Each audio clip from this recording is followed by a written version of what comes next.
Hi, everybody, and welcome to Story Hour. I'm your host, Daniel Marcus. My absolutely fabulous co-host is Laura Blackwell. Um, Welcome back if you've been here before, and welcome if this is your first time here. Uh, as you may know by now, after 5 years in Facebook, we're now live streaming on YouTube. It's almost old news by now, but it's still pretty new for us. Uh, there's a lot of reasons for that. I'm not going to belabor them here, but if you want to know, please feel free to ask either of us, or there's a post that's been around for a while. Regardless, we're very excited about our new home, and we hope that you all will join us here for the next 5 years. That's right. Story Hour has been a thing for 5 years. Um, I started Story Hour in the early throes of the pandemic when we were all living in the science fictional future that many of us have read and written about for most of our lives. And just wanted to create a space where my writer friends and I could get together and share our work and have a little bit of community. Um, Very shortly after I kicked it off, I asked my friend and colleague Laura Blackwell to join me in co-hosting. And together, we have been bringing you stories week after week for 5 years. That is a lot of stories. It's about 250 story hours. That's 500 stories, which is really kind of amazing. Um, 5 years later, things are still kind of weird and they're trending weirder, but we're still here. And I think we need stories and each other more than ever. Story Hour relies on a truly ancient tradition, which is folks sitting around telling lies to each other. And so every week we continue this practice. We welcome new writers who have just published their first few stories, and old seasoned pros who have won multiple awards, and everybody in between. We also welcome every far-flung corner of the speculative fiction tent, horror, fantasy, hard SF, soft SF, all of the marketing and other sort of subgenres you can think of. So it's a pretty broad palette, and it's just been a privilege to bring this to you every week. We want to thank SIFWA, the Science Fiction and Fantasy Writers of America, for their very generous grant, which helps us keep the lights on and these virtual rooms open. So thank you, SIFWA. And with that, we welcome our authors this evening. We're very happy to have Kemi Ashing-Giwa and Madeleine E. Robbins. Um, Madeleine has been here before. Kemi is new. So welcome back, Madeleine. Welcome, Kemi. We're really thrilled to have you both here. And we're going to start the program tonight with Madeleine. Madeleine Robbins has been a nanny, an administrator, an actor, and a swordswoman. Has trafficked book production, edited comics, and repaired hurt books. She's also the author of New York Times notable urban fantasy The Stone War, Daredevil: The Cutting Edge, historical novel Soul for Endless Rue, and alt-Regency noir mysteries Point of Honor, Petty Treason, and The Sleeping Partner, all of which she's relaunching soon in prep for the fourth in the series, The Doxy's Penalty. Madeline lives in San Francisco with her husband, and she has more cake pans than is probably legal. So, Madeline, welcome back, and the floor is yours. Thank you. I am delighted to be back. This is an older story because everything that I had that was newer was too long to read tonight. This is called Cuckoo. Tansburg was too small to have an orphanage. When the hired man from Sarah Eamon's place found a baby swaddled tightly in grimy cloth and propped against a tree at the edge of Miss Eamon's property, he brought it with him into the town and left it with the doctor. And although the village was not yet connected to the new telephone line, Tansburg had an efficient grapevine, and Miss Emons heard all about the foundling and the way it had squalled, tucked under Pete Hargill's arm like a laundry bundle, long before Pete returned to the work the next day. Then Sarah called at the doctor's house, justifying her curiosity with a sense of responsibility. Had not the baby been abandoned beneath her elm tree for anyone to find? Mrs. Pratt, the doctor's wife, ushered Sarah upstairs to the second best bedroom to see the little stranger, hastily accommodated in a makeshift crib. Mrs. Pratt went on about the child in nursery room whispers, her voice squeezed high and girlish from her tight corseted body. waving her hands with their accompaniments of lace and floating cambric, while Sarah looked at the baby. She'd expected a pudgy infant with a vapid baby's face, but he was not like that. Even in sleep, the tiny face was narrow, bony, with eyes set deeply below dark arched brows and large elfin ears. Above his high, slanting forehead, there was a dark thatch of coarse hair. About him, altogether an air of strangeness, of slight deformity. As she looked at him, Sarah felt pity and that vague wistfulness that sometimes hurt her at the sight of a baby. Then the child opened his eyes and stared soundlessly up at her, and Sarah felt a shock of familiarity run through her. They watched each other for a long moment. The baby's eyes were violet. "And so ugly, poor little thing. Who's to take care of him is what I want to know, Miss Emons. We've no provision for this sort of thing. The doctor and I cannot be expected. After all, I'm not a young woman anymore. My health." Sarah turned away from the crib. "I'd take him, Mrs. Pratt," she said. "I'd like to." While the ugly child in his crib slept, the ladies went down to the parlor, and Mrs. Pratt gave Sarah the first of many lectures she would hear on the folly of adopting the boy. What business had a maiden lady, no matter if she was barely 30 and well-to-do, to be raising a child like that? A boy, and a stray, too, parents Lord knows who. Sarah heard the words over and over. Tannsberg had a certain pride in Miss Emons, living in the old White House settled in acres of green lawn. As they would have protected Sarah from ruffians and outsiders, they now tried to protect her from the baby. Only Sarah refused to be protected. From the first moment, sitting cool and smiling in Mrs. Pratt's fussy parlor, her determined civility would not be persuaded. She took the boy home within the week, bought a crib and baby clothes, toys, made arrangements for the daughter of the livery stable to come and help with the extra chores at the house. The boy was christened Joseph. Sarah spent hours sitting, watching him, playing with him, looking for the flash of something turbulent in his violet eyes. 2 weeks after his discovery, Tannsberg was distracted from the subject of Miss Emons and her foundling by the incursion of a horseless carriage into the streets. Gradually, the adoption ceased to be a 9 days' wonder. Joe grew slowly, small for his age. Neither Sarah's encouragement nor the cook's ingenuity could fill out his frame or plumpen his narrow face. His nose grew long and bony, incongruous in a child's face, and his elfin ears grew larger, pronouncedly pointed. There was also a deformity, twin ridges of bone parallel to his spine that began just below the shoulder blades. When he walked, Joe carried himself hunched forward slightly. Children in the town, even the gentlest of them, called him names. It might have been expected. His odd looks and violet stare were disconcerting. His voice was harsh and croaking. Sooner or later, someone would give in to the temptation to play a trick on the dummy, taunt him, make him cry.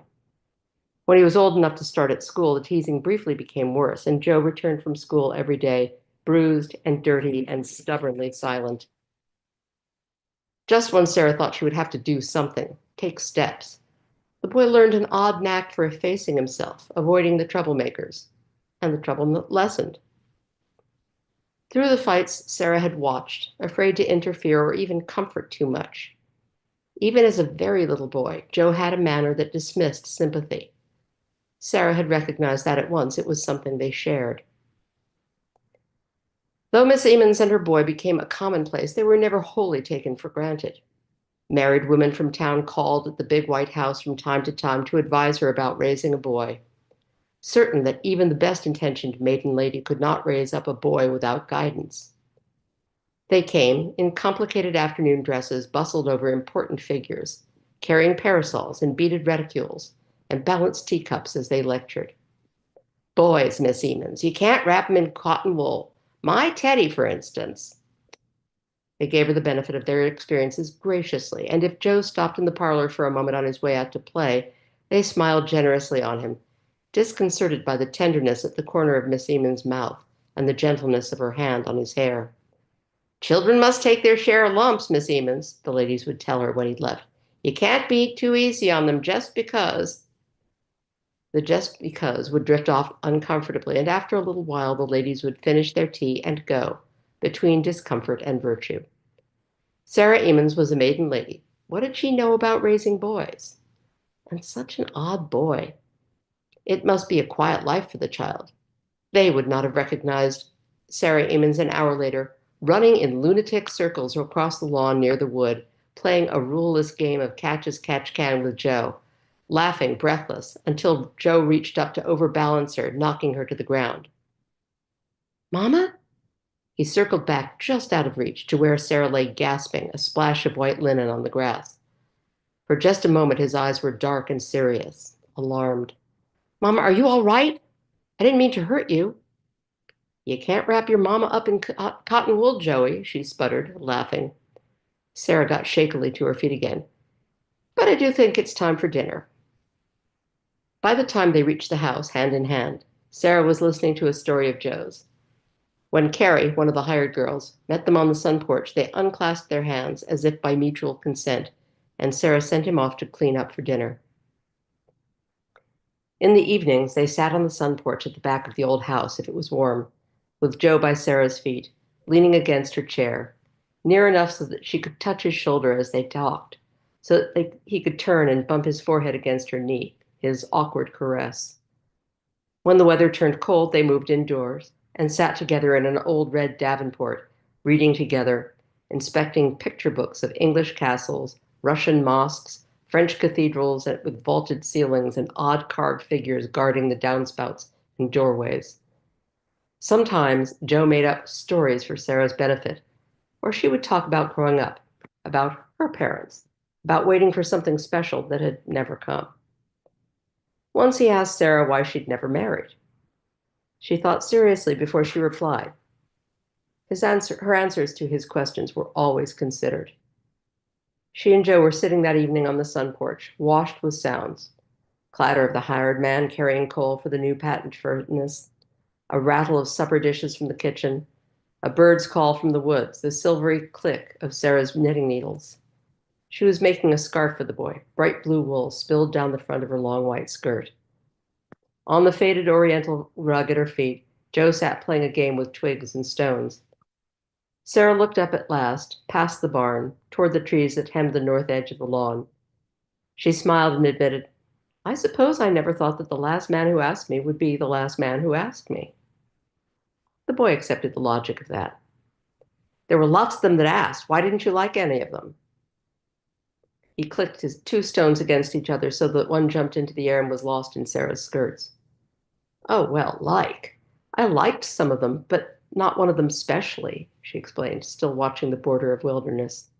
They'd come on Sunday to take me buggy riding or sometimes sit right here on the porch with me, watching the sunset. And the boy looked up at Sarah, frankly trying to reconcile her with a woman 15 years younger, a Miss Emons with beau and a flirtatious manner. And nothing, love. As soon as the sun set, Carrie would rattle dishes inside and they'd realize that it was dusk and me a single lady with no chaperone, and they'd do what was proper and take their leave. Sarah's eyes dropped from the woods to her knitting, from green to blue. No one ever stayed past dusk, she murmured, more for herself than for the boy. At her feet, Joe nodded again and returned to his game. Sarah, looking down at his stooped shoulders and narrow head, smiled and returned to her knitting.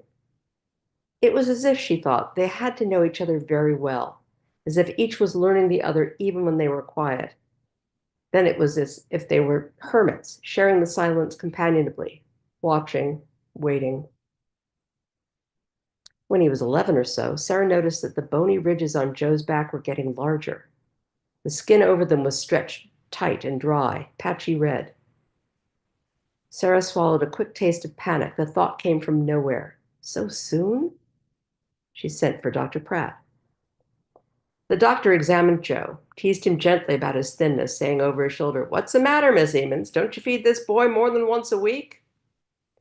Sarah tried to joke back, her voice wavering over the words. Feed him? Oh, Dr. Pratt, Joseph has two hollow legs. If you saw him at table. Joe sat pliantly under the doctor's prodding hands, grinned a shy grin that was overshadowed by that beaky nose, and said nothing. When the examination was done, they left Joe to dress. Sarah took the doctor out to the sun porch and sent for iced tea. Then she turned to him, and her eyes were dark circled and afraid. Boy really could use a few extra pounds, Miss Sarah, Dr. Pratt began easily. He hasn't complained of any pain. The skin around the affected part seems irritated. I've seen him scratching at it, Sarah agreed. But he hasn't said anything, Doctor. What's happening to him? Dr. Pratt paused uncomfortably, as if he were genuinely at a loss. Miss Sarah, I can't tell you what I don't know. We don't know who his folks were, if this condition is congenital, anything like that. And I've never even heard of anything quite like your Joe's case. All I can say is to wait. He's sound, healthy, that is, except for, well, you know as well as I do that boy is not altogether normal. This may be part of the course of his condition. All we can do is wait, Sarah repeated dully. It's the only answer I have right now, the doctor agreed unhappily.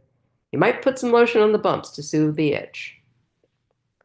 Carrie brought the iced tea, and Sarah and Dr. Pratt sat quiet, sipping. When the doctor rose and Sarah had paid him, she offered to have the hired man take him back to town in the buggy, but he refused, insisting the walk would do him good. By the time Joe had appeared, half a cookie in his hand and his smile lined with crumbs, Sarah had calmed down a little and could smile at him. It's all right, Mama, I'm fine, Joe told her, and patted her hand awkwardly. Sarah kept herself from gripping his hand, clutching at him. You're fine, but too skinny. Where do you keep all the cookies you eat? She teased. But inside, the voice repeated, so soon? After that, Sarah kept a jealous, distant watch on the boy, unwilling to encroach on his freedom, but fearful, terrified of the change she knew in her bones was coming soon. Where the intuition came from, she could not have said, and gradually, as time went by and nothing seemed to happen, she began to scoff at her fears, relaxed, and let the tension ease from her. It would be a shame, she reasoned, to hem Joe around just to ease her own mind. She was awakened from deep sleep one night by shrieks. Joe's screams, high and unnatural, like the coarse screech of a crow. Sarah was out of her bed in a minute, trailing her night wrapper around her as she ran. Outside his room, the two hired girls stood, hands fluttering near their mouths in mingled fear and curiosity. Don't sound like nothing human, Bess was saying. I'm sure it's just a nightmare, Sarah said hurriedly. Go on to bed. If I need you, I'll ring. She did not stop to argue. Joe was tangled up in his bedclothes, whimpering and crying. His skin was fiery hot to touch and dry. When she turned him over, Sarah saw that the bony ridges on his back were enlarged, breaking the skin in places. Sarah left Joe just long enough to send Bess for Dr. Pratt. Then she went back to Joe's room, bathed his forehead in cool water, and held him, trying to calm his cries. The doctor was not much help. He looked at the boy, gave Sarah a powder to bring the fever down, and shook his head, angry at his own helplessness. I don't know how to fight this. It must have something to do with his back, but I'm damned. Excuse me, Miss Sarah. I don't know what to tell you except to wait and do the things we can do for a fever. Give him the powder when he gets restless, a spoonful in water, and send someone for me if he seems to get worse. Sarah nodded dumbly and went back to Joe's bed. The fever lasted through the night and into the next day, and the White House was filled with Joe's harsh cries. The hired girls and the cook and the hired man felt sorry for Miss Emmons and the boy, but kept as far from the room as they could. Joe began to murmur incoherently sometime that afternoon, the same garbled, incomprehensible sound over and over. Sarah sat by him, holding one bony, hot hand in her own, changing the dampened cloths on his forehead, watching him and wishing she could reach him, talk the language of his fever to him. At nightfall, he was still delirious, showing no sign of change for good or bad. Bess tapped at the door and persuaded Sarah to take a bite of supper, but she would not leave the boy. A tray was brought upstairs to her. Toward midnight, it seemed to Sarah that Joe was quieter, a little less restless. He cried out less frequently. In the silences, she had time to realize how tired she was. Her eyes were gravelly red, and her head hurt with a dull, pounding ache. When it seemed that Joe was sleeping, really asleep, Sarah went down to the kitchen for a few minutes to make herself tea, a tisane for her headache.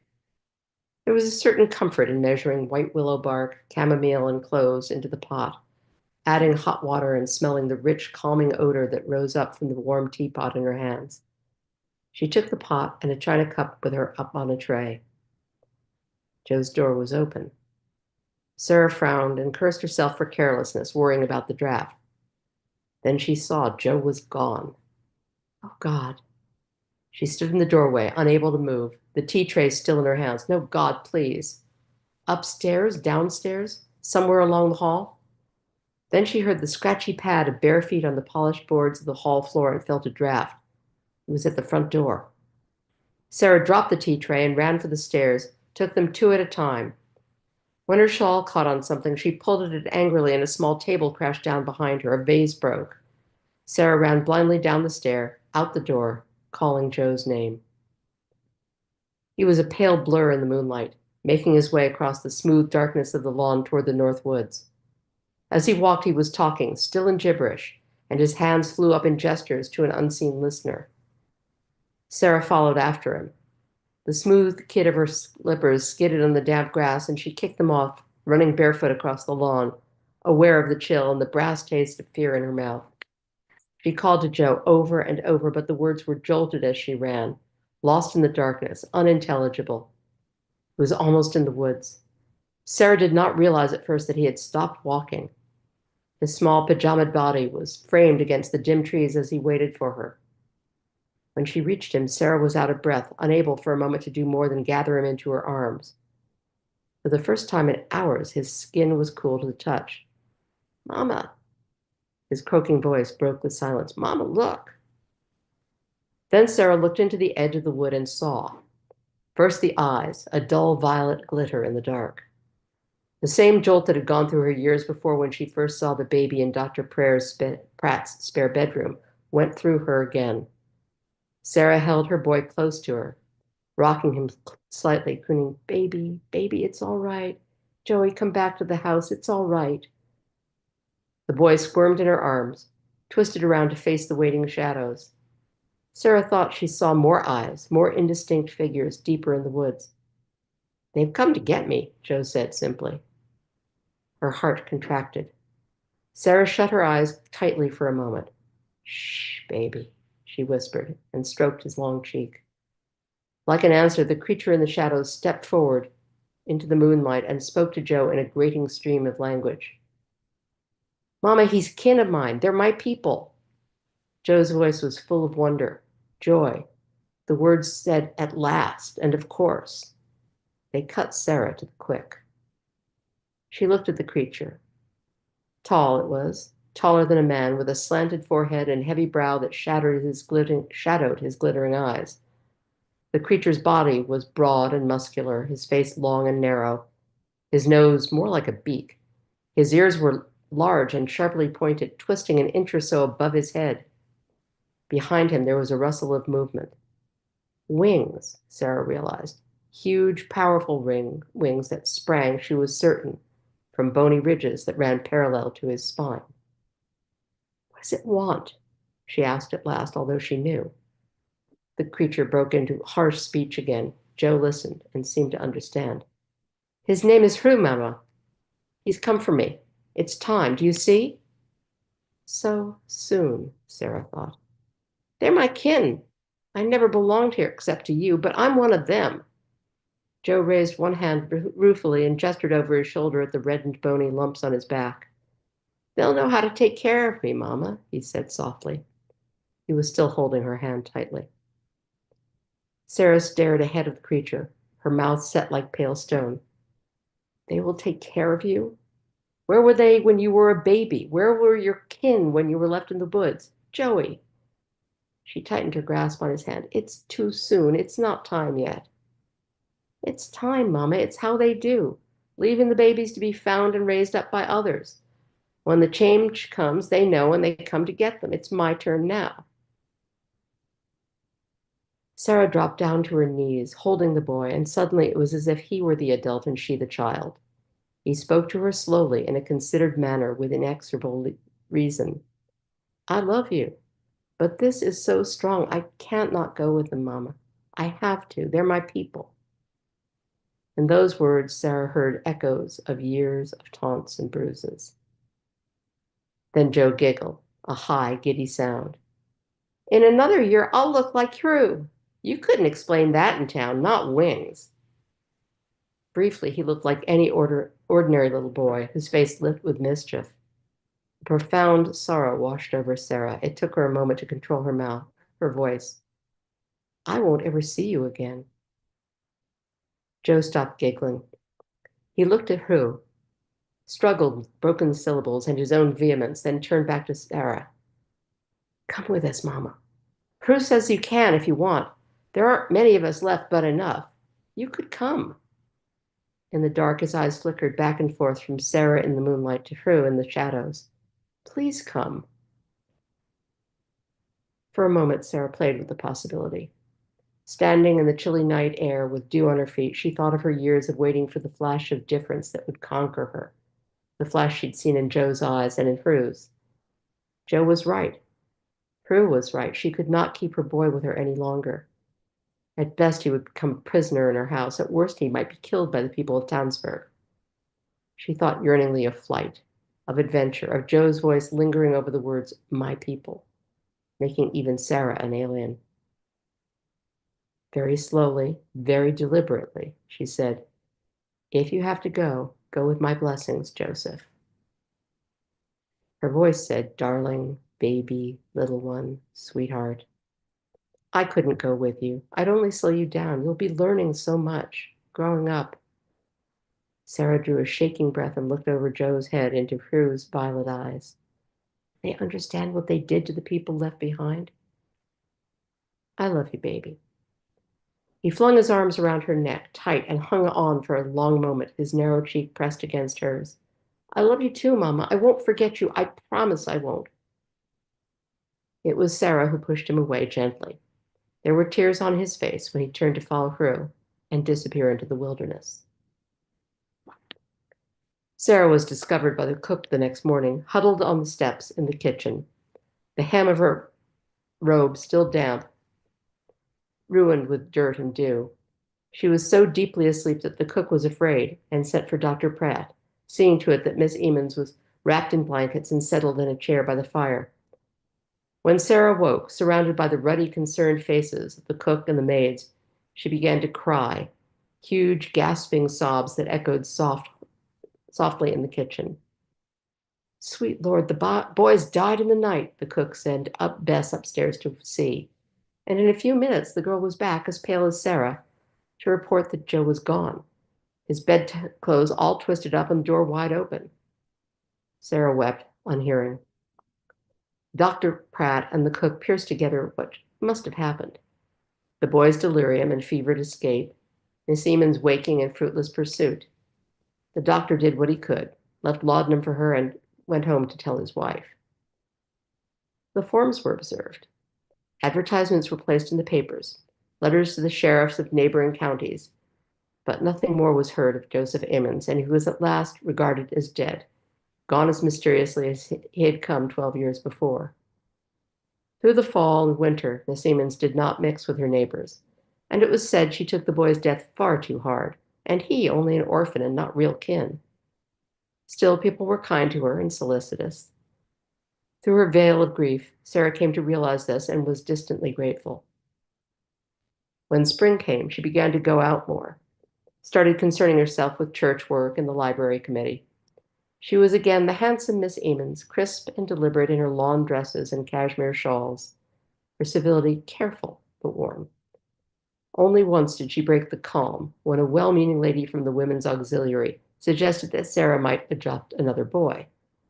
Then her smile disappeared, and there was only bleak anger when she spoke.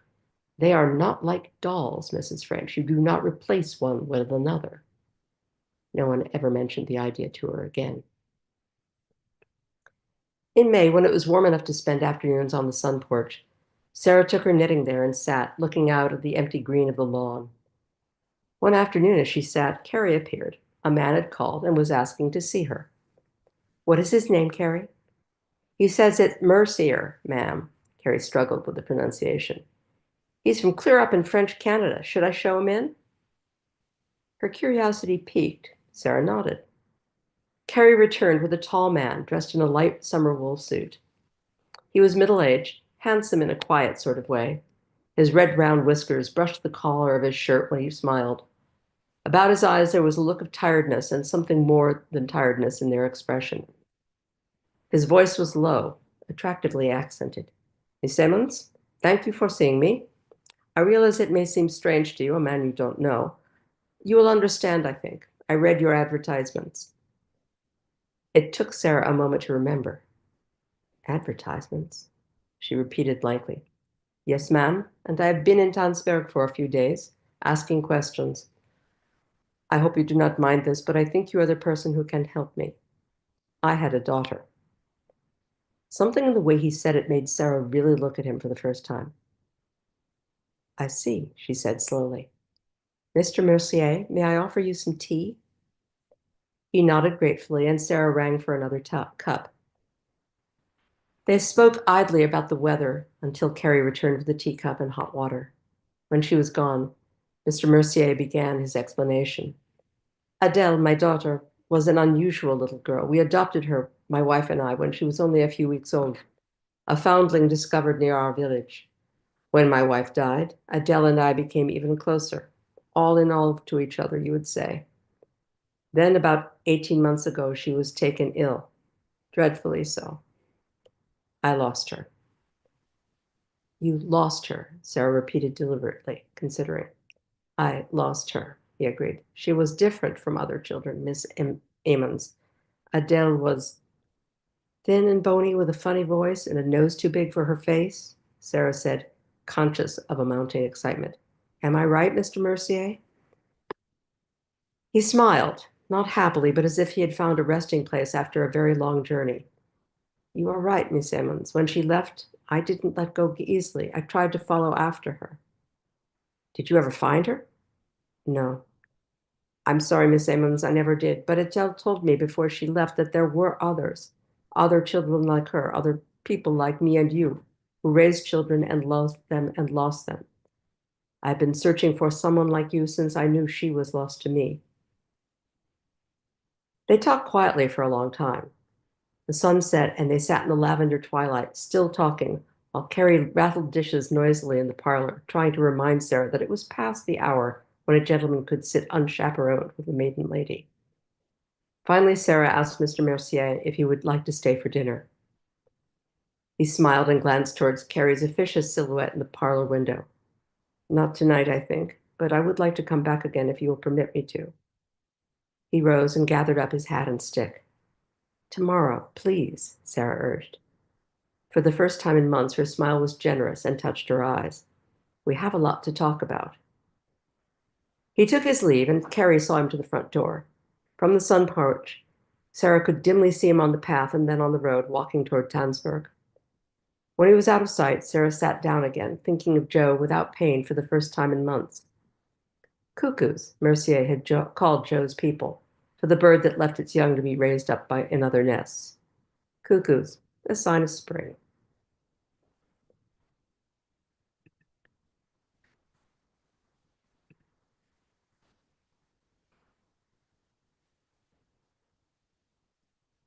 Oh man, thank you, Madeline. That was lovely. It Thank you. was really wonderful. I wrote that before I Um, even had children. I don't know where that uh, came from, except I had a story prompt to write a story about a gargoyle. So uh Well, it's our practice or story hour to just take a beat, pause, let the previous work resonate a minute, take a deep breath, and just chill for a second before we move on to the next work. So we're going to do that. I'm going to do that. Y'all can do whatever you like for the next 15 seconds.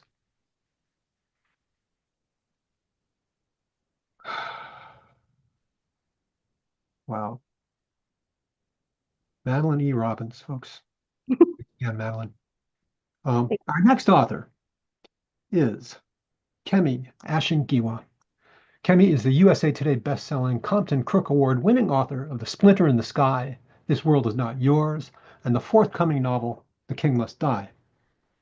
Her short fiction, which has been nominated for an Ignite Award and featured on the Locus recommended reading list, has been reprinted in the year's Best African Speculative Fiction Volume 3, Some of the Best from Tor.com 15th Anniversary Edition, and the year's Top Tales of Space and Time 3.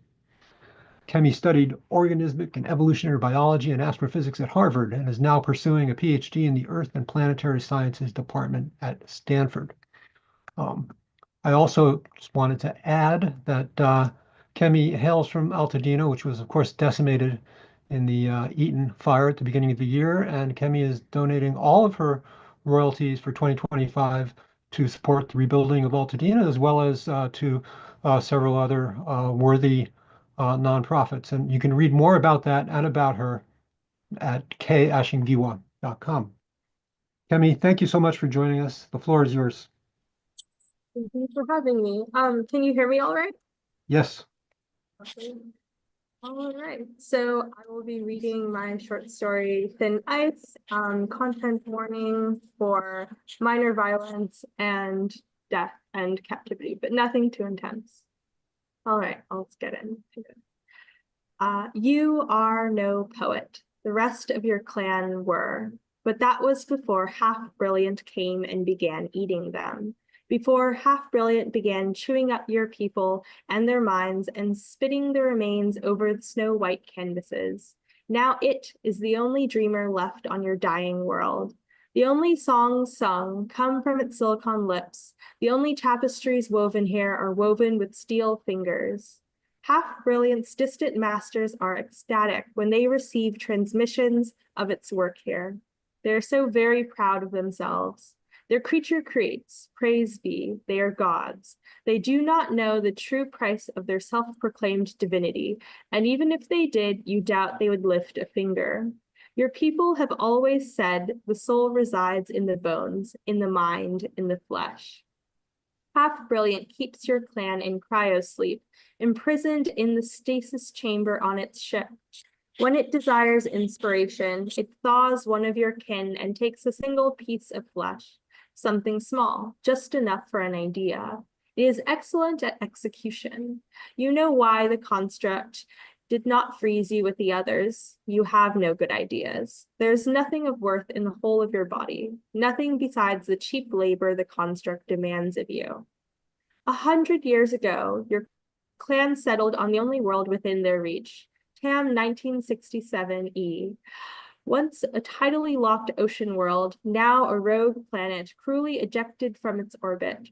Your home is doomed to a slow, frozen death, but for now, the side still facing the system's star remains a tepid liquid ocean.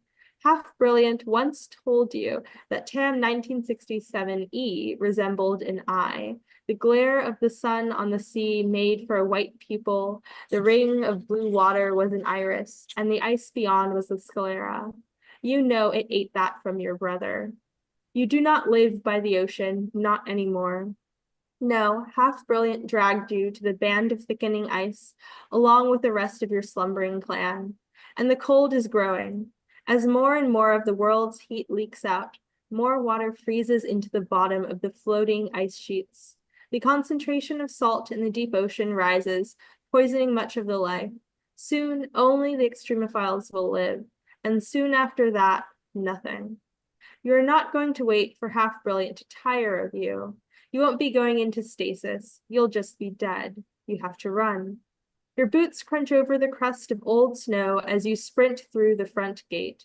Outside, the residuum of long dead volcanism rears its back in pumice and obsidian, all black as night. The rock shoots up from the snow like thorns stuck in flesh. You keep going. You have to. But fate has other plans. You are perhaps 5 clicks away from the compound when something barrels past you. You leap to the side, barely missing glinting claws. You slam onto your back, staring into the face of your death.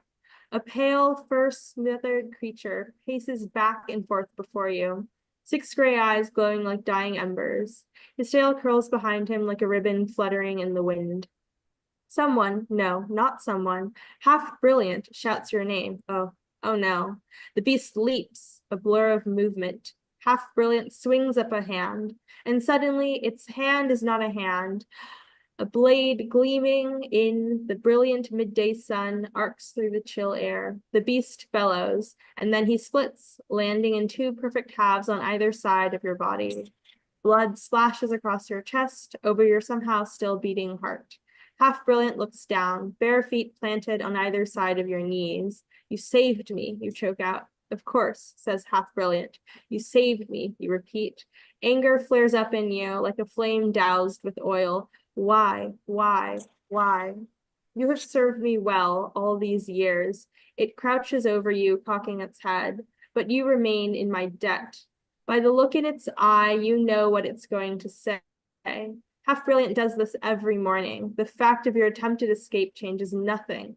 Tell me a story, it says. It does not do this to learn from you, to assimilate your meager knowledge into its information base. No, it does this to prove to itself that your performance of your own culture is inferior to its own, to its bastardization of your clan's culture. When you hold your tongue, it demands, tell me of your stars. Half-Brilliant only ever wants to hear of the stars of other systems, of other worlds, or the skies and the gods within them. Normally it summons you to its observatory for this, but the heavens above you will do for now. Binu, you clamber to your feet and jab a finger at a cluster of stars. The old tales say she was a spoiled little girl who tried to eat the food set aside for the elders at a festival. When her parents tried to stop her, Binu kicked the sacred fire into the sky. The red and white stars are little bits of flame, and the curve of the galaxy is formed of the ashes thrown up with the fire. Half-Brilliant scrunches up its face, as if it bit into a sour fruit, as if it eats, as if it tastes. She kicked the fire. Its voice drips with condescension. That's how the story goes. You trace a line between the cluster's constituent stars with your fingernail. A narrow, invisible face takes shape. As punishment, the elders set her ablaze and threw her into the void, and now she's a constellation. How severe, Half-Brilliant gasps in mock outrage. She was just a little girl. So were my sisters when you came to our world. So were my nieces. You meet its two bright eyes. Half-Brilliant sighs and rolls its shoulders. You must be freezing. I have to get you inside. You'll eat, and then you'll repair the superluminal transmitter so I can share my work. Tell me a story, says Half-Brilliant. The stars are the eyes of the dead.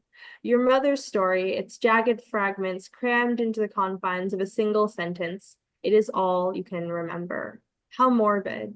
Your mouth thins into a flat line. No, it's the ancestors looking down on you, watching over you. It's been said and done. Closes its eyes. Some said the moons were once mortals who angered the sun. The star sliced out little pieces of the satellites, waited for them to heal, and then did it all over again, which is why the moons wax and wane. There are solar eclipses when the moons fight back, and lunar eclipses when the sun skins a moon alive. When Half-Brilliant reports back to its homeworld, you press an air to the door of its chamber. As it cuts apart your words and stitches them back for its creators, you hear the masters gasp in pleasure. We should have just called you Brilliant, one jokes. Half-Brilliant does not laugh with the others. Half-Brilliant does not say a word. Tell me a story. The moons are bowls of grain, and the comets are the ghosts from other systems. The ancestors feed those visiting souls so the moons wane, and they wax when they gather more food. And what do you believe? I believe nothing. Your turn. A flicker of something passes over its face. No, you are not the masters. You've never detected a genuine emotion from Half-Brilliant until now. And then it is the sudden sour bitterness in its voice that sparks your first good idea. Tell me a story. Half-Brilliant maneuvers you in front of the star map it finished painting moments ago. The piece is beautiful, the best of its work, the best of your people, ground up in the construct's stomach. Yours have always been better. You lift your hands helplessly. I have no other tales to tell. My clan knew them, and now you do. This is the greatest gamble you've ever played. Half-Brilliant examines its fingernails, nails that gouge out the eyes of your people, nails caked with the paint you mixed that very morning. Humor me. Prove that I was right to spare you. I mean it. I can't remember any more tales worth telling, you say. Your eyes begin to smart as you stare at the star map. The stars blur against their black background. The tears pooling over your eyelids are real. I see. Do you? If I have exhausted your memory, perhaps you can finally tell me something new. All right. Your fingers clench and unclench as you speak. Once upon a time, as humanity took its first halting steps across the stars, one sect looked down upon the great works of its neighbors with envy in the guise of disdain. The towering sculptures of WASP 107b, a low-mass world with a density of spun sugar, just rocks. The vanishing paintings of HD 189,733b, where the rain falls sideways as needles of molten glass, nothing more than chemicals on paper. The songs of TRES 2b, where the light falls in, never to reflect or return, just strings of words with different tones. So to prove their superiority, the sect built an army of artificial beings and sent them to their kin. The colonies received what they believed to be gifts with open arms. They thought they had merely been issued a challenge, but they had accepted nothing but a long, slow demise, encased in ice and absorbed bone by bone, tendon by tendon, until nothing remained of the sculptors and painters and singers but what the constructs stole. But the sect had its own art. Poor though it was, poor though they knew it to be, they proclaimed that their works were beyond their creations, and that only the work of cursed savages could be eaten, masticated, and spat out again as something better. They are wrong. You drag in a breath and wait. You must think you're clever, says Half Brilliant, its mechanical laughter filling the observatory, and you know you have failed when it does not even bother to butcher your words for the masters. You admit defeat. What else can you do? You fall back into your work. You sink, you drown. You record Half Brilliant's looted, hacked-apart melodies. You fasten sweet-smelling wood into frames. You mix paint. You haul blocks of marble and granite from the quarry. You bind the paper you craft into blank books. The days crawl by. Life goes on. A year later, you dare ask, will you ever let my people go free, or will you devour them whole? I am not a monster, Half Brilliant replies. Of course, a parasite does not see itself as such, just a creature doing what it was made to do. You meet the construct's gaze, staring into its unblinking eyes. Its opalescent irises catch the sinking sun. I am not a complete monster, Half Brilliant amends, carting a hand through its nylon curls. With halting steps, you follow it to the landing bay. Come, take your people. It lifts a hand and the great steel doors of its ship cycle open. You freeze. The beat of your heart stumbles alongside your feet. Why? Why now? Without warning, Half Brilliant grabs your hand and presses its cold, dead lips to your knuckles, because there is no more left for me here. You wrench your hand away with a hiss and it lets you go. I will take my leave of you, Half Brilliant murmurs, and return to the masters. What will you do there, you ask? You are shaking. Oh, there are so many worlds yet to conquer. Half Brilliant turns towards its ship, gesturing for you to follow. The masters believe that their art is above me, that only the work of godless barbarians can be consumed, turned up, and reformed. I shall prove them wrong, and there will be no end. Half Brilliant is nothing if not excellent at execution. Will you spare any of them? Your mouth tastes of iron. Will you leave a single survivor untouched, as you did here? Do you think that you survived me? One day, you say, your tongue forming the words unbidden, I will find you and make you sorry you were ever made. I'm already sorry I was ever made. Half Brilliant turns its head to the side so you can see the blade-like edge of its smile. So you take your people and you prepare to wake what remains of them. You will regrow and rebuild, and Half Brilliant goes home to conquer. The end.